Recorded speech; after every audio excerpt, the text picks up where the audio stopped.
So welcome guys. आज से हम लोग यूएस टैक्सेशन की एक ऐसी सीरीज को स्टार्ट कर रहे हैं जो कि आपके एग्जाम का 60 to 70% बेसिक्स में ही कवर कर लेंगे हम। पार्ट 1 और पार्ट 2 का कम से कम 50% अगले 20 लेक्चर्स, मतलब जो 20 लेक्चर में आपको पढ़ाने जा रहा हूं नेक्स्ट, वो इतने इंपॉर्टेंट होने वाले हैं कि पार्ट 1 और पार्ट 2 का, पार्ट 1 का तो 75% और पार्ट 2 का कम से कम 40 से 50% इस फंडामेंटल सेशन में हम कवर करेंगे, जो कि मोस्ट टेक्निकल पार्ट है। तो आज उसकी शुरुआत हम करने जा रहे हैं वेरी वेरी इंपॉर्टेंट टॉपिक जिसका नाम है self employment tax versus FICA tax. और इसके बेसिस पर मुझे आपसे मॉक टेस्ट चाहिए। तो शुरुआत में एक 7 मार्क्स का छोटा सा मॉक टेस्ट आपको देखने को मिलेगा, जिसको आज ही आपने कंप्लीट करके मुझे भेजना है। और मंडे तक इसके अंदर 20 क्वेश्चंस और आएंगे। एडवांस में बता दे रहा हूं, यहां पे क्लिक करेंगे, सॉफ्टवेयर में आप क्लिक करेंगे, एडवांस लेक्चर की सीरीज के अंदर आपको पहला लेक्चर देखने को मिलेगा, फाइका टैक्स वर्सेस सेल्फ एम्प्लॉय। आज ही पढ़ेंगे, आज ही खत्म हो जाएगा, उसका आप मॉक टेस्ट दे देंगे। कल के लेक्चर में हम पढ़ेंगे किडी टैक्स, दोनों को खत्म कर देंगे। और दोनों में मिलाकर पांच पांच 5 क्वेश्चन तो मुझे लगता है कम से कम इन दोनों टॉपिक से आपको देखने को मिलेंगे। चलिए, तो बिना किसी देरी के स्टार्ट करने जा रहे हैं सर। फाइका टैक्स और सेल्फ एम्प्लॉयमेंट टैक्स दोनों में सबसे बड़ा डिफरेंस जो कई बच्चों को बहुत मुश्किल से समझ में आता है, लेकिन अब आपको आज के लेक्चर में आसानी से समझ में आ जाए। सॉरी। जो बच्चे रिकॉर्डिंग देखते हैं मैं उनको रिक्वेस्ट करूंगा, मेरी स्पीड स्लो चलती है क्लास में, तो आप डबल की स्पीड में देखिए। जरा चैट बॉक्स में एक बार मुझे फीडबैक देना बेटा, आप लोग कितनी स्पीड में देखते हो। एक स्टूडेंट ने मुझे फीडबैक दिया कि सर मैं तो 3 की स्पीड में देखता हूं आपका लेक्चर, 3 की स्पीड में, तो भी उसको जाके नॉर्मल लगता है। तो ज्यादा फास्ट मुझे पढ़ाने की जरूरत तो नहीं है, मैं I just want to check feedback कि हमारी स्पीड सही है। वैसे मैं बहुत तेज भी पढ़ा सकता हूँ, तेज पढ़ाऊंगा तो 1 महीना बच जाएगा आप लोगों का टाइम में। चलिए, सो अच्छा, मैंने चैट बंद कर रखी है तो मैं चैट को थोड़ी देर के लिए ओपन कर देता हूं। सो हम पढ़ने जा रहे हैं फाइका टैक्स, पेरोल टैक्स। देखिए, सबसे पहला डिफरेंस ही यही है कि फाइका टैक्स मतलब पेरोल टैक्स होता है, यानी सेल्फ एम्प्लॉयमेंट टैक्स को हम पेरोल टैक्स नहीं बोलते। मतलब फाइका टैक्स अगर आपको समझना है तो सबसे पहले इसका नाम है payroll tax on employees and employer. यहीं पर लाइन अंडरलाइन हो जाती है कि फाइका टैक्स एम्प्लॉयर के ऊपर भी लगता है लेकिन एम्प्लॉय के ऊपर भी लगता है। लेकिन इसको डिपॉजिट किसके द्वारा किया जाता है सर? इसको डिपॉजिट किया जाता है एम्प्लॉयर के द्वारा। एम्प्लॉयर के द्वारा गवर्नमेंट को सीधे डिपॉजिट। मतलब आप सोचो, मैं किसी कंपनी में जॉब करता हूं, मुझे वहां से सैलरी मिलती है। अगर मैं यूएस कंपनी में जॉब करता हूं और यूएस का मैं सिटीजन हूं या यूएस का रेसिडेंट हूं, तो वो क्या करेंगे, मेरी सैलरी में से कुछ पोर्शन काट के गवर्नमेंट को डिपॉजिट कर देंगे। तो कुछ मुझसे कटा, कुछ वो खुद कंट्रीब्यूट करेंगे और गवर्नमेंट को डिपॉजिट करेंगे। तो फाइका टैक्स केवल और केवल कब लगता है? जब सैलरी आती है। इसका मतलब सर, अगर सैलरी नहीं है, सैलरी नहीं है तो फाइका टैक्स भी नहीं है। और फाइका टैक्स का दो चीजों से मिलकर बनता है, सोशल सिक्योरिटी और मेडिकेयर टैक्स। अब आपका क्वेश्चन ये होना चाहिए सर, आपने बोला सोशल सिक्योरिटी और मेडिकेयर टैक्स, मतलब गवर्नमेंट इस फंड को यूज करती है। गवर्नमेंट इस फंड को, जैसे आपसे 10,000 ले लिए, मुझसे 10,000 ले लिए, 20,000 लेके गवर्नमेंट क्या करेगी, अमेरिकन की सोशल सिक्योरिटी और मेडिकल के ऊपर खर्च करती है। अब क्वेश्चन ये आता है कि सर अगर फाइका टैक्स हमने एम्प्लॉयर ने भी भर दिया, एम्प्लॉय ने भी भर दिया, तो क्या ये सोच जो कलेक्ट किया गया है, क्या कभी कभी एम्प्लॉयर को या एम्प्लॉय को वापस मिलेगा क्या? जैसे इंडिया में प्रोविडेंट फंड होता है, क्या कभी वापस मिलने वाला है? क्वेश्चन यही है आप लोगों से, आपको पार्टिसिपेट करना चाहिए। आप मुझे बताइए, इंडिया में आपको प्रोविडेंट फंड वापस मिलता है कि नहीं मिलता है? मिलता है। तो सर इसका मतलब ये प्रोविडेंट फंड जैसा नहीं है, ये तो यूएस गवर्नमेंट खुद अपने पास रखती है और बोले हम खर्च करेंगे, तो बात यहां पर खत्म हो जाती है। अब एक आता है सेल्फ एम्प्लॉयमेंट टैक्स। तो सेल्फ एम्प्लॉयमेंट टैक्स भी है तो फाइका टैक्स जैसा, ये भी सोशल सिक्योरिटी और मेडिकल के ऊपर लगता है, लेकिन ये केवल और केवल सेल्फ एम्प्लॉयड पर्सन के ऊपर लगता है और सेल्फ एम्प्लॉयड की अर्निंग पे लगता है, net earning of the self employed individual.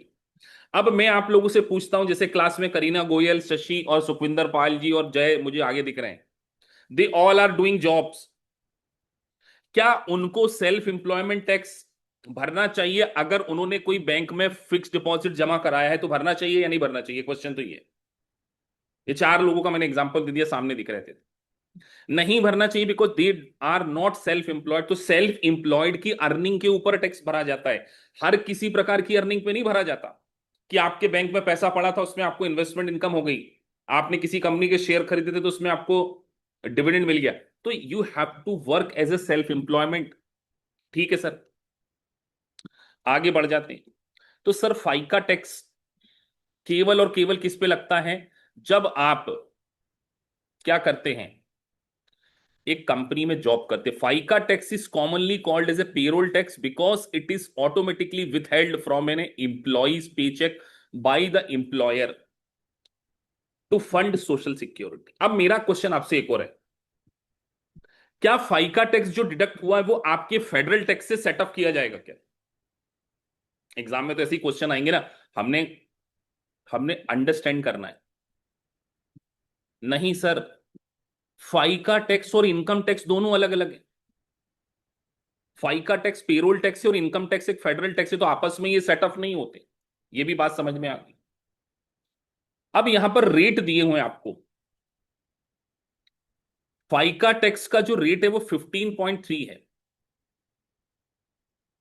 सीधी बात है, 15.3% है ओवरऑल रेट, जिसके दो भाग होंगे। एक एम्प्लॉय को 7.65% भरना पड़ेगा और एक एम्प्लॉयर को भरना पड़ेगा। मतलब दोनों को मिलाकर क्या करना है, 50-50% कंट्रीब्यूट करना है। लेकिन एग्जाम में कई बार क्वेश्चन आ जाता है कि कितना डिपॉजिट करना है।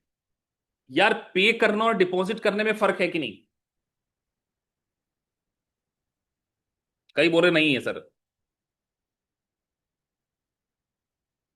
बेटा पे तो आप सेवन, मतलब सोचो कि आपने 1 लाख रुपए की सैलरी पे करी, $1 लाख की, तो 7.65 आपको कंट्रीब्यूट करना है और इंप्लॉय की हिस्से से काट लेंगे, बट आपको ही डिपॉजिट करना है, यानी कि इंप्लॉयर को डिपॉजिट करना है।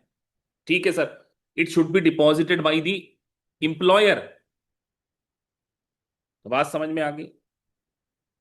कौन डिपॉजिट करेगा? इंप्लॉयर। तो यहां पर इसके दो हिस्से दिए गए हैं। अब एग्जाम में हम है ना आंख मूंझकर कई बार बच्चे चले जाते हैं।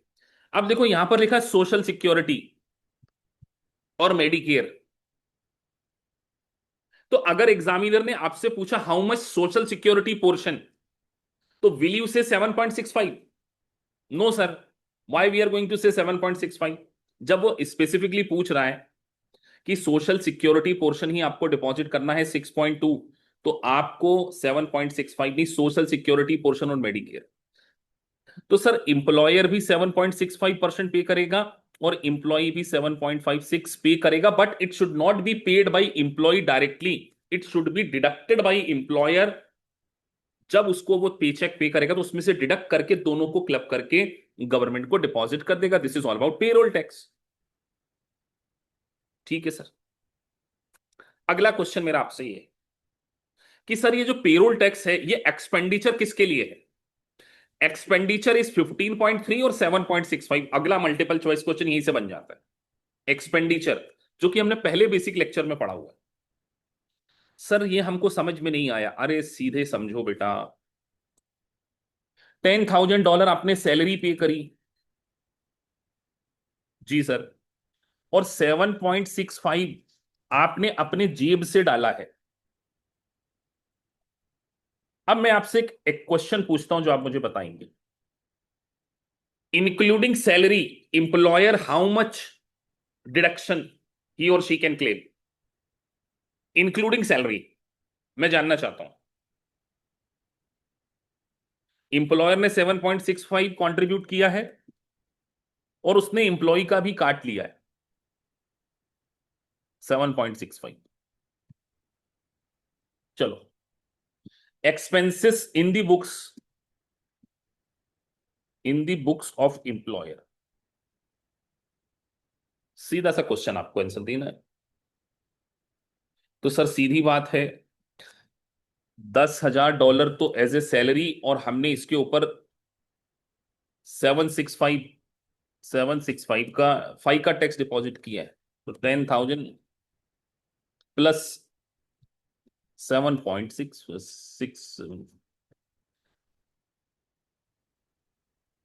अगला क्वेश्चन, कितना डिपॉजिट करना पड़ेगा? ये अगर क्वेश्चन पूछा जाए तो कितना लिखोगे बेटा, कितना डिपॉजिट करना पड़ेगा? जल्दबाजी में मत लिखना आंसर। सर डिपॉजिट तो हमें हमारा वाला और इंप्लॉई वाला 765 × 2, तीन मल्टीपल चॉइस क्वेश्चन बन गए सर। डिडक्शन कितनी मिलेगी, डिपॉजिट कितना करना पड़ेगा, और इंप्लॉई शेयर पूछ लिया जाए तो कितना होगा? तो इंप्लॉई शेयर अगर पूछा जाएगा तो वो भी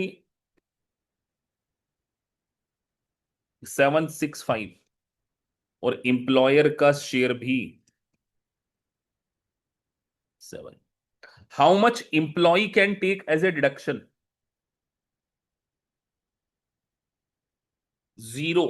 लिख दो बेटा 0 सभी लोग। इंप्लॉय डिडक्शन 0, क्योंकि इंप्लॉय तो बेचारा, अरे आप मुझे बताओ बेटा, आप किसी कंपनी में जॉब करते हो तो आपको कुछ डिडक्शन मिली क्या आज तक, अपार्ट फ्रॉम स्टैंडर्ड डिडक्शन? तो इंप्लॉय को तो केवल एक स्टैंडर्ड डिडक्शन मिलती है, उसके खर्चों की तो कोई डिडक्शन मिलती ही नहीं है। तो sir employee will take 0 deduction. Done sir, खत्म हो गया। बात समझ में आ गई?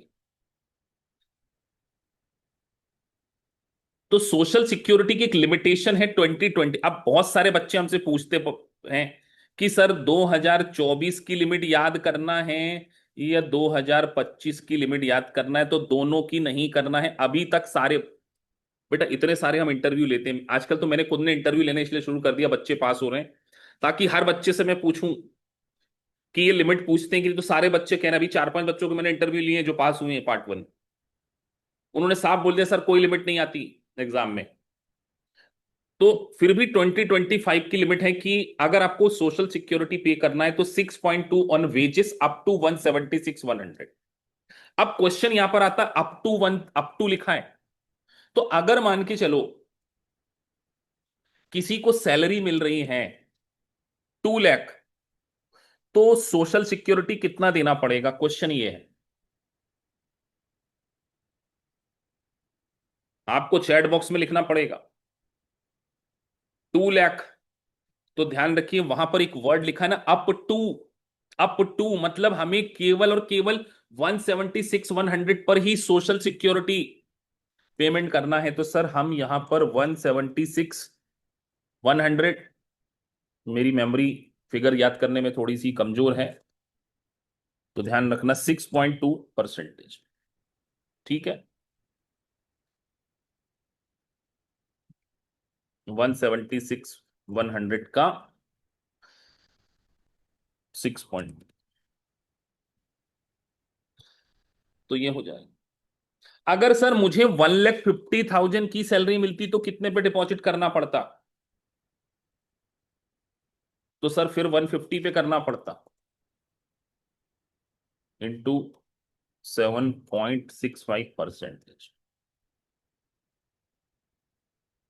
सॉरी, ठीक लिखा ना, 6.2 आएगा ना? ठीक है जी सर, ये हमको याद रहेगा। 9,300, is it clear to all of you?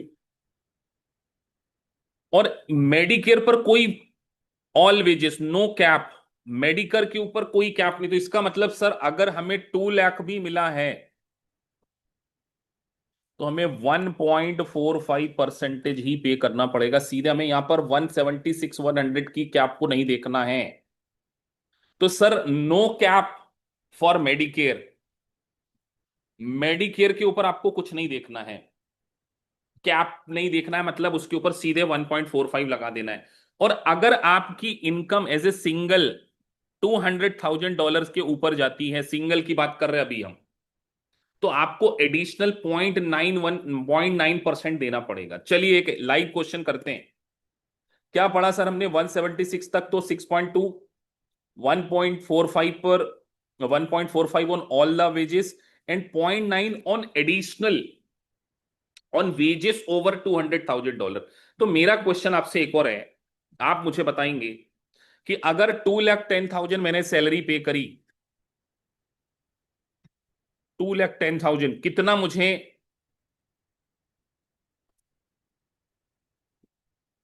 Deposit करना है गवर्नमेंट को, तो क्वेश्चन पूछ रहा हूं, और कितना मुझे सैलरी से डिडक्ट करना है। ये दो क्वेश्चन आपके लिए।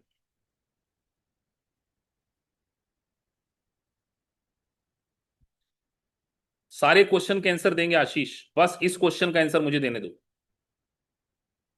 पहले मैं क्लास में सभी बच्चों को चेक कर रहा हूं। ये एडवांस लेक्चर की सीरीज है तो स्लो चलेंगे बेटा। हर चीज, आपके जो भी डाउट्स हैं चैट बॉक्स में पूछ लेना, सारे क्वेश्चन करा देंगे आपको इसके। कोई दिक्कत ही नहीं आएगी इस चैप्टर में। सीरीज शुरू हो गई है कॉम्प्लिकेटेड टॉपिक की। मैंने पूछा कितना डिडक्शन करना और कितना डिपॉजिट करना, दो क्वेश्चन पूछे आप लोगों से। पहला पूछ रहा हूं डिपॉजिट करना कितना और सैलरी से डिडक्ट कितना करना है। कैलकुलेटर लेके बैठना, कल की क्लास से आने वाले समय में सारे कैलकुलेशन वाले क्वेश्चन यही कर लेंगे हम।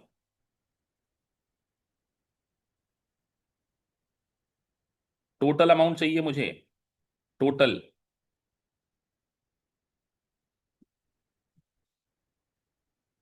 सर एग्जाम में तो 4 मल्टीपल चॉइस क्वेश्चन होते हैं, तो बेटा आपका क्वेश्चन का आंसर कैलकुलेटर पे नहीं आया तो फिर तो गलत करोगे एग्जाम।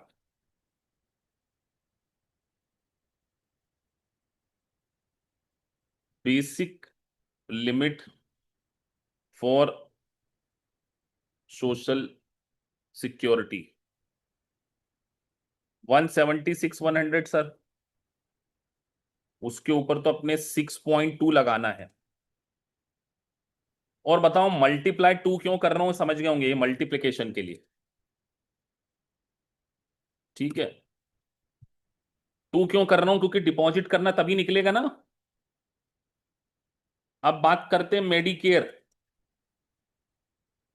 तो मेडिकेयर के ऊपर तो सर कोई टेंशन ही नहीं है, 2 लाख का सीधे 1.45%। मल्टीप्लाई यहां पे भी 2 करो सर। अब जो एडिशनल 10,000 है उसका 0.9 करो। 0.9 परसेंटेज है ना, ये सब परसेंटेज है तो पता चले मल्टीप्लाई करके लिख दो आप। टोटल बताओ, अभी तक किसी ने टोटल नहीं लिखा। Total, I want total. FICA tax total, deposit. Sir आप ही कर दो। इक्वल टू दबाया, ये किया, इनटू, इसका परसेंटेज निकालने के लिए 100 से डिवाइड कर दिया, ये आ गया। और इसका अपन क्या कर दें, मल्टीप्लाई 2 कर दें, इंटू 2। ठीक है, ये हो गया। फिर 2 लाख का 1.45% इंटू परसेंटेज लगा दो सर, इसका भी मल्टीप्लाई 2 कर दो। और ये 10,000 के ऊपर है।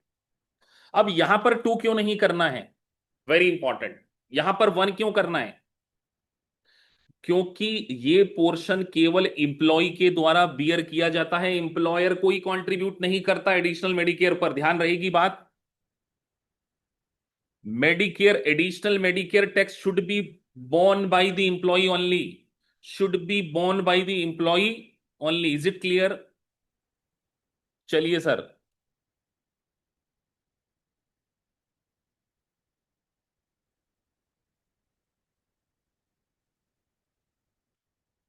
सबको लगा दो टोटल।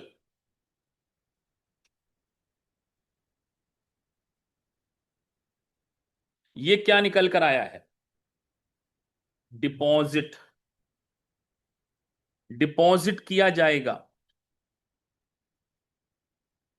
चलो, इंप्लॉय पोर्शन पूछ लिया जाए तो कितना, मैं देखना चाहता हूं इंप्लॉय से कितना डिडक्शन में क्या लिखते हो आप लोग, मैं देखना चाहता हूं। इंप्लॉय में डिडक्शन, अभी डिपॉजिट की बात खत्म हो गई। सभी लोग गलती कर सकते हैं, ये 90 पूरा लेना और इसका 50% लेना नहीं, ये तो इसका मत आधा कर देना, दिस प्लस दिस। है ना, ये 2 ले लिया था अपन ने, इसका आधा कर दें इंटू 50%। और ये तो पूरा का पूरा उसके डिडक्ट करेंगे 90। मुझे पता है कई बच्चों का गलत आया होगा। 13908 कई लोगों का सही था, कई बच्चों का गलत था, यही गलती आप लोग कर जाते। 908 ठीक है। It should be deducted from the employ. चलिए, deduction by the employer.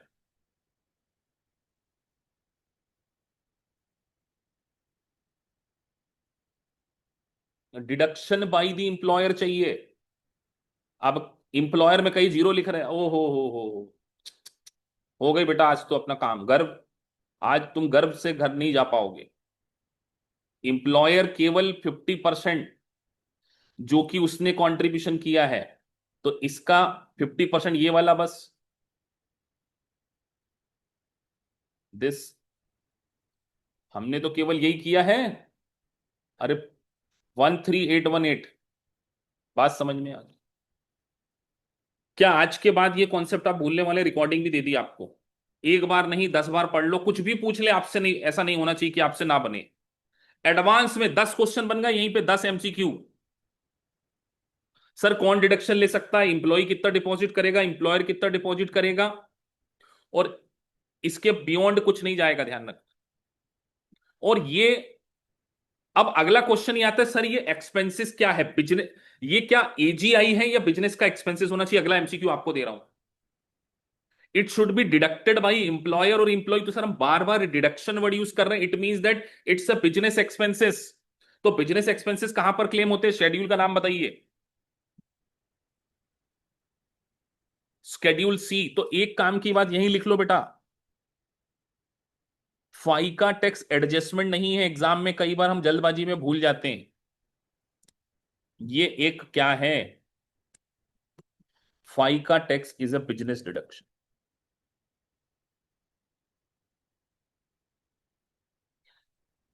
फाइका tax is a business deduction. Is it clear? Should I move further? चलिए, आपको होमवर्क के लिए इसी प्रकार का चैट बॉक्स में रॉबर्ट नाम से लिख के दे दिया है, ठीक है, आप कैलकुलेट कर लें। तो सर यहां पर जो काम की बात है नोट्स में आपने दे दिया है, इंप्लॉय पे देयर शेयर ऑफ, इंप्लॉय ध्यान रखना, इंप्लॉय पे देयर शेयर ऑफ फाइव का 7.65 up to 2 lakh. Employee can not deduct this in their tax rate, it is just a payroll tax, कोई डिडक्शन नहीं मिलती। इंप्लॉयर को ही डिडक्शन मिलती है, और इंप्लॉयर को ये 0.9 की डिडक्शन नहीं मिलती। लिखा है is only on the employee with no employer match and no deduction, बात यहीं पर खत्म हो जाती है। अब सर फाइका टैक्स में इसके बियॉन्ड कुछ नहीं है। सर मेडिकेयर टैक्स गलत कैलकुलेट हुआ है, किसने बोला? और इन्होंने मेरे को चिंता दे दी, मैंने कहा गलत कैलकुलेट कर दिया? कहीं समझाते समझाते कैलकुलेशन तो गलत नहीं कर दिया मैंने?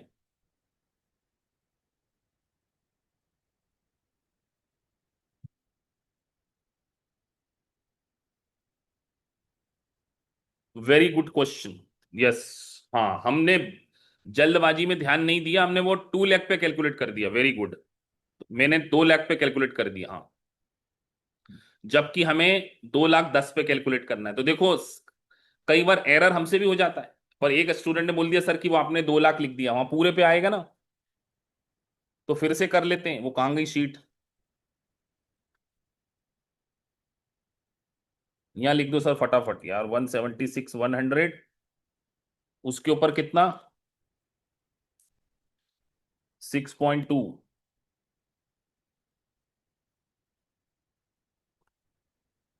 जी सर, यहाँ लिख दो, इसका 2 कर दो, और वो 2,10,000, यस मैंने 2 लाख लिख दिया था भाई, मिस्टेक।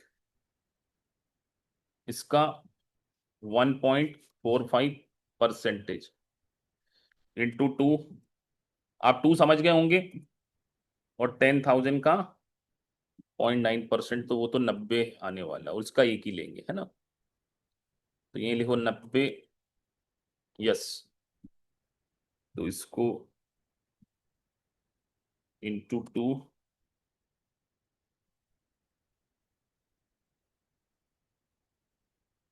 Into two. अब ठीक है।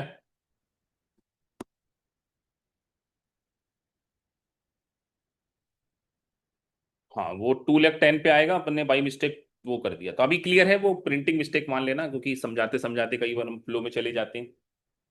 तो इससे क्या शिक्षा मिलती है कि सर कोई भी गलती कर सकता है, इसलिए आपको एग्जाम में बैठते समय कैलकुलेशन को रीचेक करना चाहिए। अच्छा हुआ मेरे से ये गलती हो गई। आपको क्या शिक्षा मिलती है कि सर अगर सर भी एरर कर सकते हैं तो हम भी कर सकते हैं एग्जाम में। जल्दबाजी में नहीं जाना एग्जाम में, वो 2 लाख 10 थाउजेंड था। बट हम कॉन्सेप्ट सीख रहे हैं अभी, क्योंकि क्योंकि जब आप शीट वीट इधर चेंज करते हैं और चैट पढ़ने में कई बार दिमाग उधर लग जाता है। चलिए आगे बढ़ते हैं, बट हमें कॉन्सेप्ट क्लियर हो गया, ये सारी चीजें हैं। चलिए आगे बढ़े सर।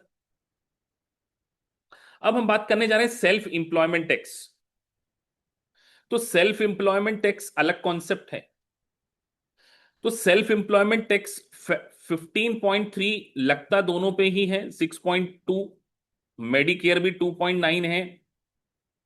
लेकिन यहां पर इंपॉर्टेंट बात एक और है कि सर सेल्फ इंप्लॉयमेंट टैक्स किसके ऊपर लगेगा? केवल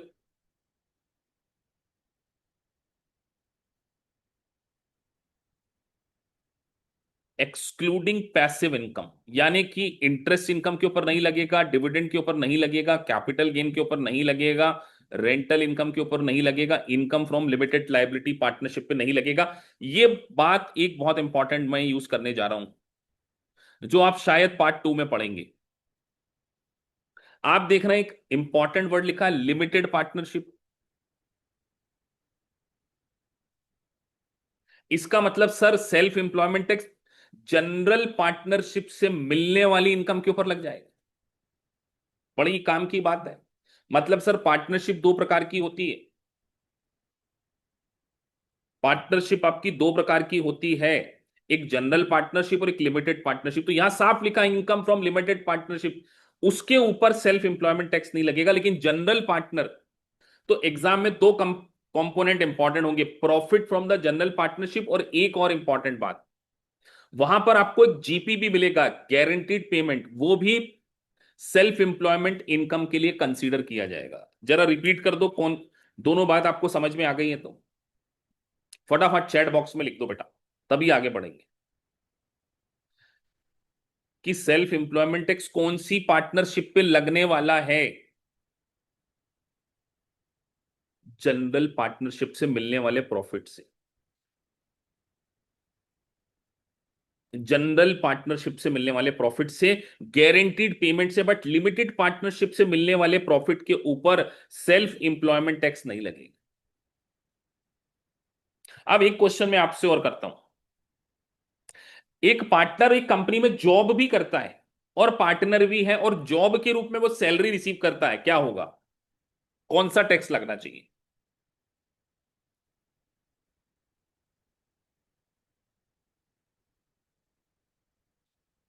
फाइका टैक्स। सैलरी के रूप में जो भी आप रिसीव करोगे उसके ऊपर फाइका टैक्स लगेगा, ध्यान रखना। सैलरी के ऊपर फाइका टैक्स लगेगा। ठीक है सर, बात समझ में आ गई। अब बताओ यहां पर एस कॉर्पोरेशन लिखा है क्या? आगे एडवांस लेवल पे आएगा इसीलिए बोल रहा हूं, एस कॉर्पोरेशन लिखा है क्या? एस कॉर्पोरेशन से मिलने वाले प्रॉफिट के ऊपर सेल्फ इंप्लॉयमेंट टैक्स लगेगा या नहीं लगेगा? नहीं लिखा तो सर नहीं लगेगा ना, फिर हम हमारा दिमाग नहीं लगाना है। सर आप किसी शेयर होल्डर हैं किसी सी कॉर्पोरेशन में, उससे डिविडेंड मिला, क्या लगेगा? क्या सर यहां लिख तो दिया आपने, फिर क्यों हमको घुमा के पूछ रहे हैं आप? डिविडेंड पे नहीं लगेगा। ठीक है सर, आगे बढ़ते हैं। अब ये बात सबसे खतरनाक है बेटा। 99% बच्चे अगर ये लेक्चर नहीं देखेंगे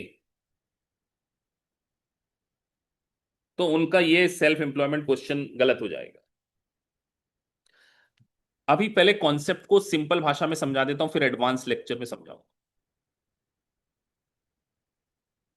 सबसे पहले तो सर हमें नेट अर्निंग निकालनी पड़ेगी, net earning of a business. जरा चैट बॉक्स में लिखो कि net earning from the business कैसे निकाली जाती है।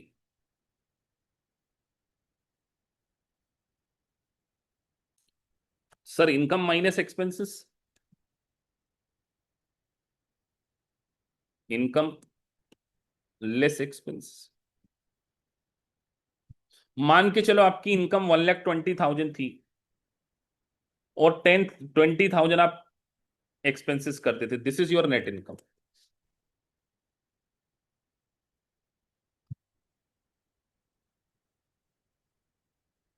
बात समझ में आई कि हाँ सर ये 1 लाख हमारी नेट इनकम हो गई। अब आपको सेल्फ इंप्लॉयमेंट टैक्स का कैलकुलेशन करना है, सेल्फ इंप्लॉयमेंट टैक्स भरना है। तो आपने क्या करना है, सबसे पहले इस 1 लाख का 92.35 निकाल लेना है परसेंटेज। सर क्यों निकालना है ये तो आप बता नहीं रहे, भी समझा देंगे। और इसका ये पहली स्टेप है, स्टेप नंबर 1, 1 लाख मल्टीप्लाई 92.35%, ये कर देंगे। क्यों कर रहे हैं अभी हम बता देंगे, आप थोड़ी देर में बता देंगे। अब इसका आपने को निकालना है 15.65।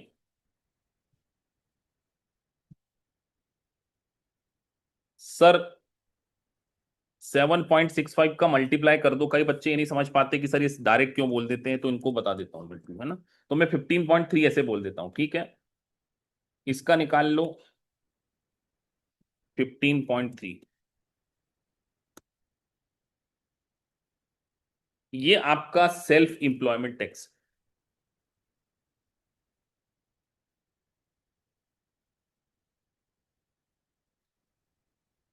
14,129। अब मैं आपसे पूछता हूं डिडक्शन कितनी मिलनी चाहिए। तो एक रूल बोलता है कि employer can take only 50% deduction. Employer can take only 50% deduction, Y?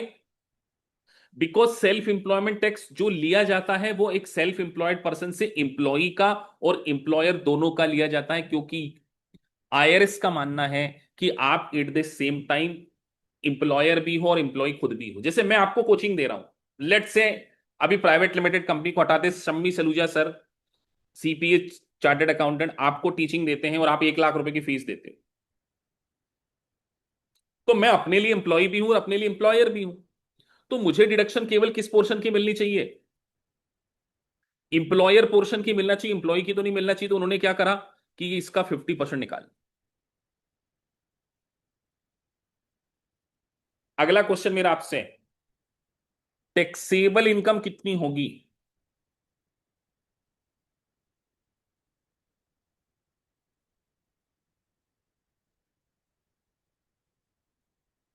एक क्वेश्चन आपसे पूछा जा रहा, टैक्सेबल इनकम।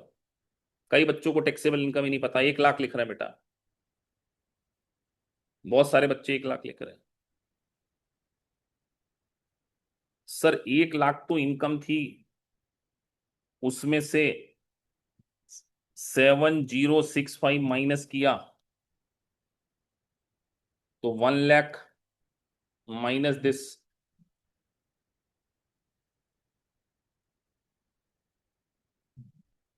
1 लाख माइनस 7,065, तो 92,935 is your self employment. Sir ये तो हमको आपने इतना बड़ा समझाने की जगह सीधे ये समझा दिया, बात समझ में आ गई। सीधे भी निकाल सकते थे। तो यहां पर मैंने आपको एक स्टेप लिख के दे दिए, ठीक है। सबसे पहले आपको सोशल सिक्योरिटी निकालना है। तो सर सबसे पहला काम तो आपको 92.35 कर लेना है, ठीक है। 9235 कर लिया, 92,350 लेकर आ गए। उसका आपने निकालना है 14,130 आया था ना हमारा, भी ये आ गया था, ठीक है। और उसका आधा कर देना। बहुत सारे बच्चों को नहीं आया होगा समझ में, आई एम वेरी श्योर। यहीं पर डिस्कशन शुरू हो। देखिए समझिए, आपको सैलरी मिली है $100,000, जी सर मिली। अभी हम कैप की बात नहीं कर रहे, we are not talking about the cap. $1 lakh की आपको सैलरी मिली, उस 1 लाख सैलरी में से आपको पहले से पता है कि आप इंप्लॉयर का पोर्शन भी भर रहे हो और इंप्लॉय का भी पोर्शन भर रहे हो। तो गवर्नमेंट ने सोचा यार कि हम आपको इंप्लॉय पोर्शन की तो डिडक्शन, आपको इंप्लॉयर पोर्शन की डिडक्शन मिलती है, इंप्लॉय की तो मिलती नहीं, तो उन्होंने सीधे आपको 7.65 पर दी।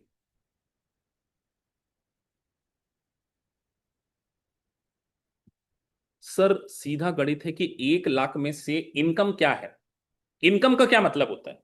इनकम का मतलब ये होता है कि एक्सपेंसेस माइनस करके तो वो 1 लाख में तो एक डिडक्शन मिलना चाहिए ना इंप्लॉय पोर्शन की।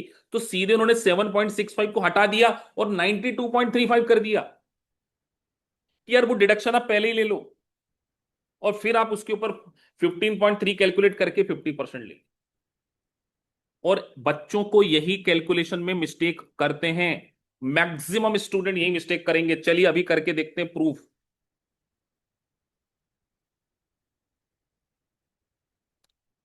2 लाख के ऊपर अभी मैं देखना चाहता हूं, आप लोग मुझे कैलकुलेट करके दिखाएंगे।